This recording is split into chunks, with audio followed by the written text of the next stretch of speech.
عوام کا جو مینڈیٹ تھا اس کو چوری کیا گیا، اس کو نگیٹ کیا گیا۔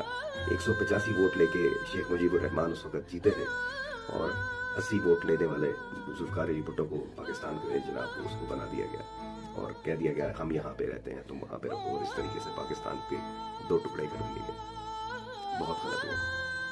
اسی طرح اے پی ایس میں بہت سارے جب طے واقعات ہو رہے تھے دہشت گردی کے، اور ہم نے اس کا اس طریقے سے نوٹس نہیں لیا، اس سختی سے ان کے ساتھ نہیں نمٹے، تو پھر کوئی بڑا حادثہ کب ہو جائے کوئی پتہ نہیں چلتا۔ تو جو واقعات ہو رہے ہوتے ہیں چھوٹے چھوٹے، اگر آپ ان کو نوٹس نہ کریں تو پھر بڑا واقعہ ہونا ہی ہوتا ہے۔ اب پاکستان بھی ایک بہت ہی مشکل ٹائم سے گزر رہا ہے۔